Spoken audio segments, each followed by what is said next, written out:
Ito nga pala guys yung pagsakay namin sa may Roro dito sa may Albay Pioduran Port. Bali tatawid tayo guys ng Masbate dahil doon ang pinaka-destinasyon namin ng tropa. Bali Santa Clara nga pala yung sasakyan natin guys na Roro. Ang binayaran nga pala namin dito guys ay 600 sa motor at 280 sa tao. Isasampan na natin ang mga motor sa Roro para makamada na ng maayos. Pagkarating nga namin dito sa may Pioduran Port guys, kinabahan kami dahil akala namin hindi kami nakaabot sa may Roro. At ang swerte nga natin guys dahil hindi ganun ka-crowded, parang halos tayo lang yung mga nakamotor. Sa mga naka-experience na sumakay dito sa Roro guys patungo sa Masbate, pa-comment nga sa baba kung ano yung pinakamagandang Roro na pwedeng sakyan dito. At fast forward na nga natin guys, pagkatapos namin magparada ng mga motor sumampa na tayo sa may taas para maghanap tayo ng magandang mapopwestuhan para makapagpahinga.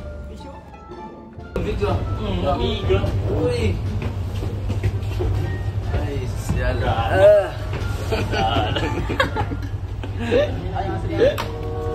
Kung makikita nyo nga guys halos napakaluwag sa loob. Kakaunti lang ang nakasabay natin pa Masbate. Dito na nga rin kami nakahanap ng pwesto guys sa may second floor. At kung makikita nyo nga guys talaga namang napakaluwag pa rin. Kahit humiga ka dyan ng parehaba wala sa'yo magre-reklamo. Pagkatapos nga natin pumwesto guys nagpicture-picture muna yung ibang tropa habang hindi pa umaandar ang Roro. May naniningil nga rin pala dito guys na konduktor. Ayan o.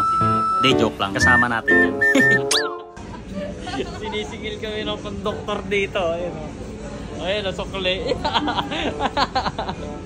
At nang nakaalis na nga ang Roro natin guys tamang video lang ako ng mga bagay-bagay dito. Tamang tingin lang kami sa kabilang Roro na para bang nakikipagkarerahan tayo. Ito nga pala guys yung setup namin sa mga upuan. Magkakatabi pa kami dyan pero nung tulugan na kanya-kanya na kaming hanap ng higaan. At pagkalipas nga guys ng halos 6 na oras natatanaw na natin ang Masbate. Naunahan pa nga tayo ng isang Roro guys itong Star Horse. Siguro malakas yung horsepower niyan. At ito na nga nag-ayos tayo ng mga gamit natin dahil lalabas na tayo ng Roro. First time nga lang pala ako guys dito makatapak sa may Masbate at halos lahat kami ng kasama ko ay first timer dito. Bale dito na rin tayo sasalubungin ng isang tropa na taga Masbate. Maayos na rin yung katawan namin dito guys at nakapag-recharge na dahil nakatulog kami sa Roro ng maayos. At ito nga pala guys yung mga OBR, 4 lang sila bale. Yan yung mga nangungurot kapag mabilis yung takbo. Aray ko. Hinintay pa nga namin sila dito dahil para silang pagong na kalamares kung maglakad. At nang makita nga kami ng tropa naming nakasasakyan larga na agad kami para hindi sayang ang oras natin at talaga namang gutom na yung mga yan Ito nga pala guys yung mga nadaanan namin paglabas namin ng Masbate Port. Yan, puro dilaw yung tricycle. Para silang bumblebee na hiwa-hiwalay. Medyo na traffic lang tayo guys palabas dahil nga maraming ang tricycle na pampasada rito.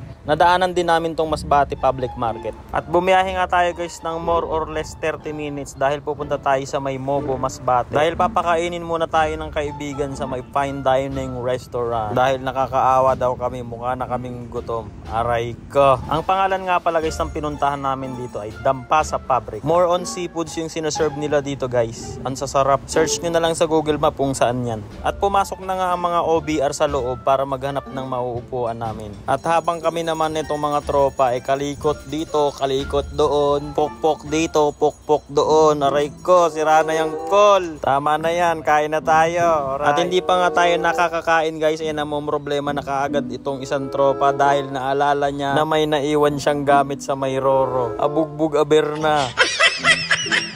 At ito na nga guys ang moment of truth. Makakakain na kami dahil dumating na ang Lalamove. Kaya tirahin na natin to guys bago pa tirahin ng iba. Thank you Lord, nabusog po kami dito. Pagkatapos nga natin kumain guys nagtanaw-tanaw na lamang kami dito sa may likuran. At pag alis nga natin guys sa may kainan nagpagas muna tayo dahil didiretso kami dito sa farm ng kaibigan. Marami nga dito guys mga manok tsaka chicken. Bali tumambay muna kami dito guys ng 30 minutes dahil may hinihintay kaming 3 tropa na galing pa sa may Visayas at Mindanao. Dito na lang kami sinalubong para sumama sa rides at para may kasabay din sila pa uwi. Ito nga pala guys galing pa siya ng Oroqueta City sa may Mindanao. At yung dalawa naman guys, yung isa doon galing sa may Calbayog sa may Samar at yung isa naman galing pa ng Siargao. At nang makumpleto kami guys ay dumiretso na kami patungo sa bahay ng kaibigan namin kung saan tayo magi-stay ng ilang araw. Bali ang bayan na pupuntahan natin sa may Masbate ay Uson. Dito sa lugar na to ang magsisilbing starting point natin sa lahat ng pupuntahan natin dito sa may Masbate. Bali 6 na motor lang tayo guys simula mula sa may Manila. At pagkarating natin dito sa may Masbate ay nadagdagan tayo ng 3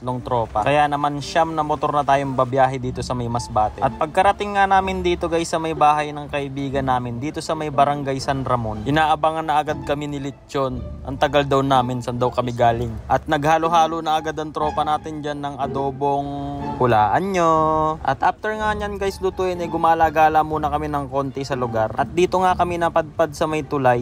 Binabadi namin yung mga motor namin dito sa medyo off-road. At after nga namin mag-picture-picture dyan ay nagpasama kami para maghanap ng ilog na pwede naming mapaliguan. Nakarim pa yan, trail mas mahirap. Meron naman. Kita ko din. Nasa lempas tayo, magkaharap tayo ng trail. 5 minuto nga lang pala guys yung biniyahe namin at narating na namin tong ilog na pwedeng paliguan sa kanila. Woo! Naglaba ako ng short. Ayan, mga naglalaba. Sinasabi ko sa inyo. Aray ko. Aray mo. Ayan na po, yung mga kalbo. Ay, mga kalbo tuloy. Sorry, nadulas po.